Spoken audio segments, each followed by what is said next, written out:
the research that I'm going to be presenting to you today aims to put a value on stored water to recreational use of reservoirs in the summertime in the Willamette River Basin in Oregon.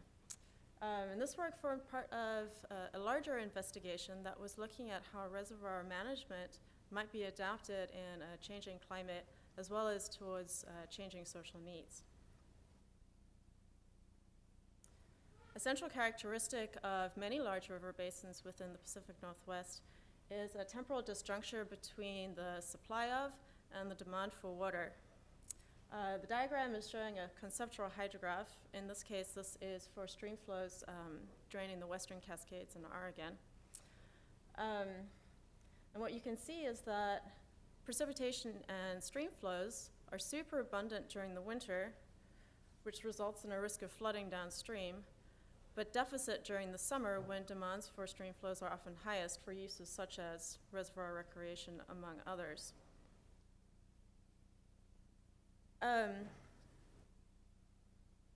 This is one of the major reasons that reservoirs have been constructed, or reservoir systems have been constructed in these basins, is basically to try and shift the timing of delivery of stream flow towards the summertime, it's the opposite direction that arrow is showing at the moment, and reduce the amplitude of flooding peaks during the winter. This is the opposite direction of what we're expecting to see with climate change, which is what the arrow is showing. As we expect to see smaller snowpacks and earlier snow melt, we're expecting the timing of our stream flows to shift earlier in the water year, resulting in an increase in our flood peaks, potentially, and then also a decrease in the amount of stream flows that we see during the summer. So this poses a challenge for reservoir management, since it's moving in the opposite direction that they're trying to work.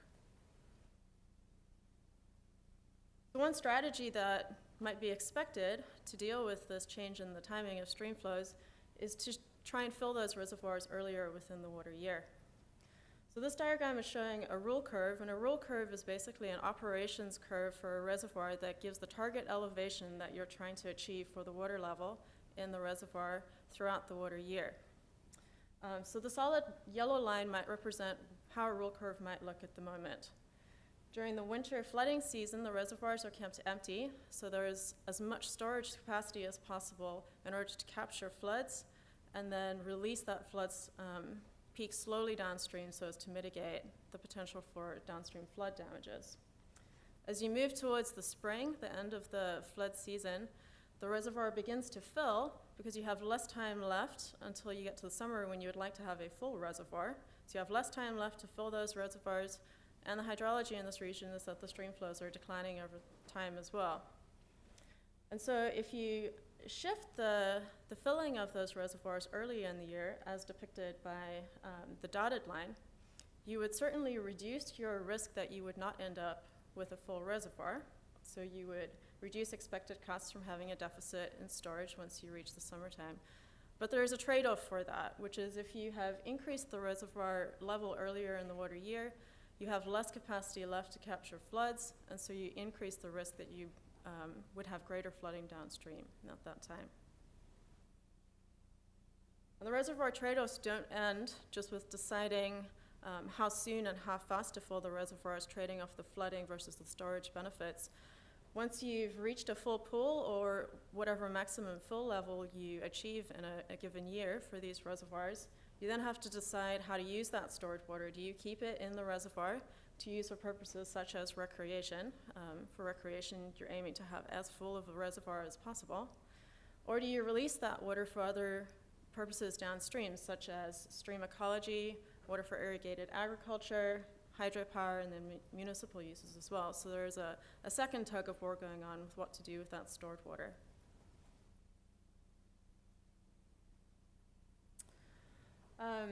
So that brings me back to valuing reservoir recreation in the reservoirs within the Willamette River Basin. If we're going to decide how to best manage the reservoirs, to do that, we really need to associate values with these different uses that the reservoirs are managed for. So within the Willamette River Basin, the Army Corps of Engineers operates 13 reservoirs. Combined, they have a storage capacity of about 1.6 million acre-feet. Most of the reservoirs are located in the upper basin and on tributaries that are draining the Western Cascades. And so they are influenced by the snow hydrology and the expected changes that we anticipate in that snow hydrology under climate change. The reservoirs are primarily authorized for flood control, but they do have secondary authorized uses as well. And those secondary authorized uses include releases for downstream in-stream flows, recreation, municipal as well as agricultural water supply, and then also hydropower.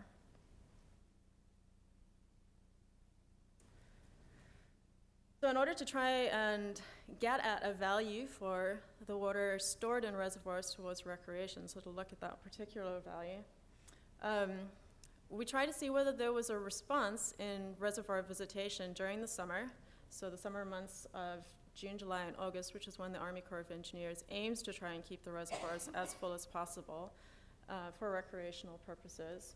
Whether we can see a response in the number of people that are visiting these reservoirs to what the reservoir level is. And so that's what this chart is depicting. It's an example of some of the data that we had to work with at one site at one of the reservoirs for the years for which we had data. And so the blue triangles, which you read off of the right-hand y-axis, is showing what the reservoir full level is for each of the different months. And so what you can see there is that often they start out at almost a full reservoir at the beginning of the summer, but not always. In 2007, the reservoir was not able to fill that year at all. And then the reservoir level declines over the summer as they have to release water for other purposes, or they decide to release water for other purposes. And there's variation in how fast that decline happens, both within a year. Some months are releasing more than the other months, as well as across the full time period. The bars are showing the level of visitation that was surveyed at the reservoirs across the period. So each of the months is colored in a different color, and you read that one off of the left-hand side. And this is basically, we have it normalized so that it is the number of visits at a site relative to that site average, because some sites are substantially larger than other sites. And so in order to really look at what's changing at a site and how that might be responding, in order to not have those potential changes dwarfed out, we normalized by site average. And so what you mostly can take away from this chart is that we have a lot of variability in how many people are visiting these reservoirs. In general, something you can pick out is that more people tend to go in July than they do in June and August. But beyond that, it's actually quite difficult to tell just looking at the chart whether the visitation really is responding to the changes in reservoir full level or not. And so that's what we aim to do with our model, is basically trying to control for everything else that we thought might be influencing these visitation levels. Can we see a response in how big those bars are relative to the way those triangles are moving? So this is our model specification. Basically, we have a panel data analysis. So we have both a cross-section across reservoirs, and we had visitation data at 9 of the reservoirs within the basin. And then we have 11 years of data stretching from 2001 until 2011. So the visitation response to the changes in fill level was estimated according to this regression. Our variables of interest are basically those top two, the reservoir fill level and then the full level interacted with a particular reservoir. And what that basically does is tells us how much is the visitation responding to a decline in the fill level. So for every foot that we're dropping below the maximum fill level in a reservoir, how much do the visits respond? And then we allow that response to differ by different reservoirs. So it might be that one reservoir could have a different response than another. And the remaining variables are our control variables. So we controlled for whether there was ramp access at the reservoir in terms of was the fill level high enough that the ramps were accessible. We looked at the month of the year, since that was so obvious that people tend to go in some months more than others. Then we controlled for weather, the number of weekends that were in a month. Some weekends tend to have 5 weekends. Some months have 5 weekends in them, some have 4, so we wanted to be able to control for that. And then we also had a population variable, which was basically the population weighted by the distance that they would need to travel to get there. So these are the results that we got for that main variable of interest. And so basically what we found is that we have evidence of a responsive visitation at some of the reservoirs, but not all of them. The reservoirs at which we found evidence of response in terms of statistical significance are the ones that are shown in bold. So that's Blue River, Fall Creek, Fern Ridge, and Foster reservoirs.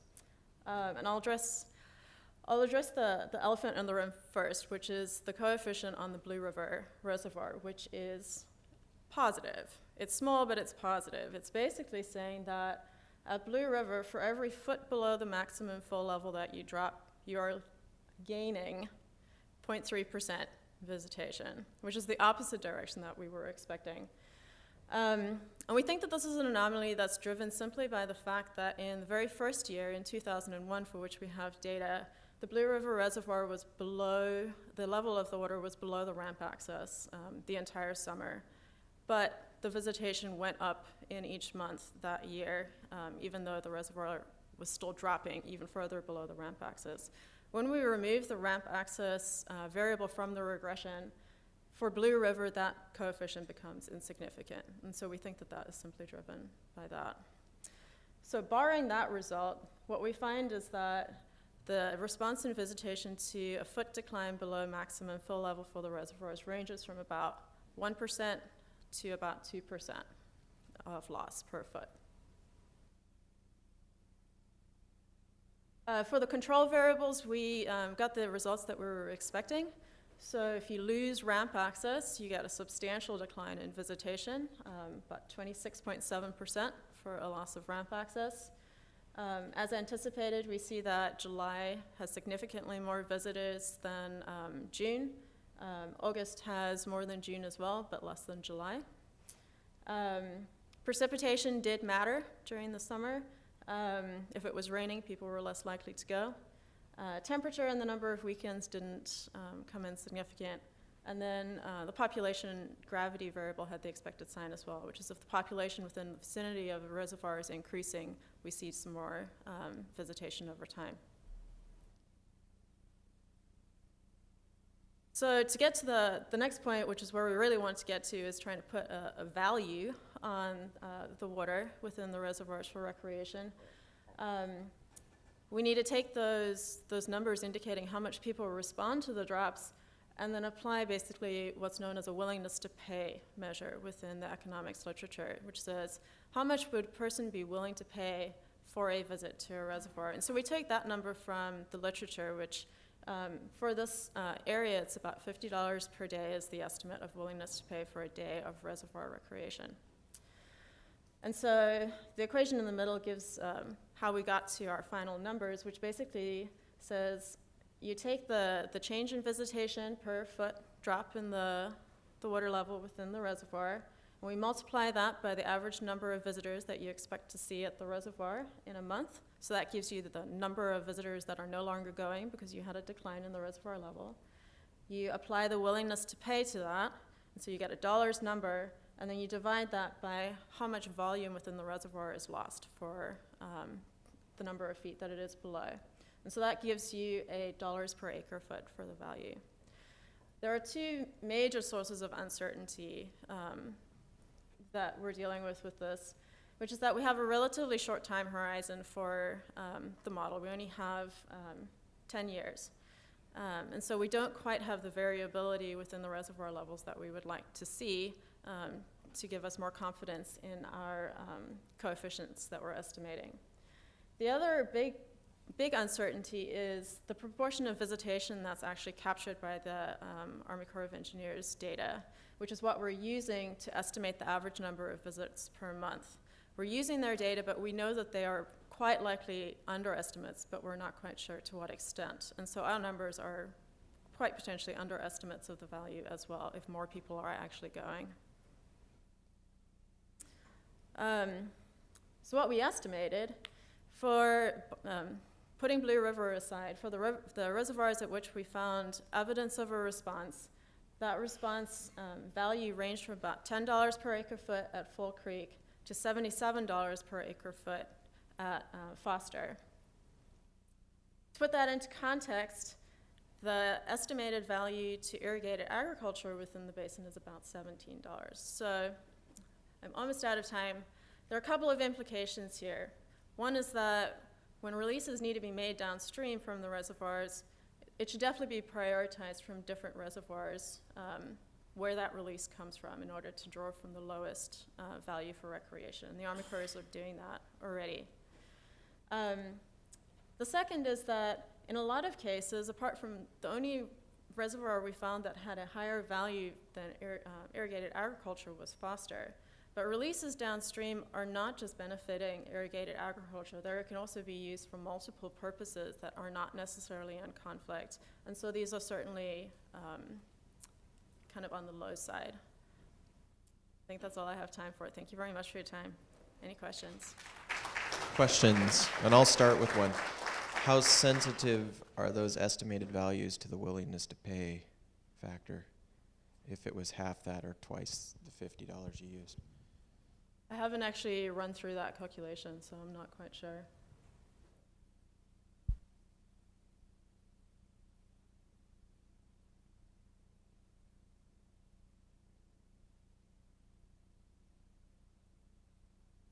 I also don't have that number in mind, I'm sorry.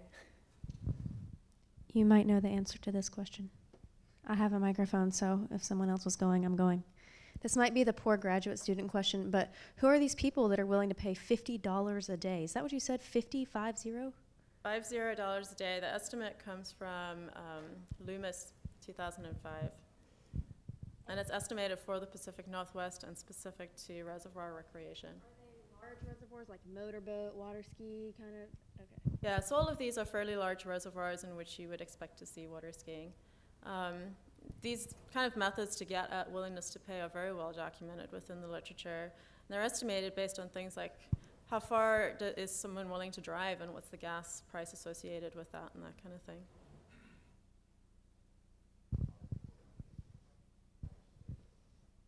Yeah. Yeah, I'm curious about valuing water for recreation. You gave figures per volume. And I was thinking, doesn't it make more sense to think about it in terms of area? As a recreational visitor, you're interested in sort of a broad lake where there's enough space for boats, and does the depth of the reservoir really matter? Well, it certainly matters in terms of having access to boat ramps, in terms of whether you can get in or not, and we see that within the results. We're also kind of thinking that people might not like seeing a big bathtub ring that might detract from the experience, and so that would also be a feet below max. But we are looking at the moment actually at the surface area because we're wondering whether that might be one of the factors that would drive why we see significant results at some of the reservoirs but not others. Hi. I was just wondering, kind of off the cuff, why do you think Foster is so much more valuable than the other dams? It definitely has the highest number of visitors, and so that drives it, is that it has a lot of people that go to that particular reservoir. It's also the reservoir that the Army Corps of Engineers tries to keep as full as possible, so visitors are expecting to see a full reservoir there. A question over here. For the evaluation, I was wondering what your methodology was for the agricultural value. Was it based on cost to pump and divert the water, or was it based on like the total gross generation of dollars, let's say, per acre foot of water? So I actually didn't do the analysis to get at the agricultural value of water. If I remember correctly how it was done though, they looked at what the agricultural piece of land could produce if it was irrigated and how much it could produce if it was not irrigated. So what that differential was, and that ended up being, if you were able to apply irrigated water, you could gain an additional $17 per acre foot. Specific to downstream agriculture from those basins? Yeah, that's right. So this was specific to the basin that we were looking at. Any other questions?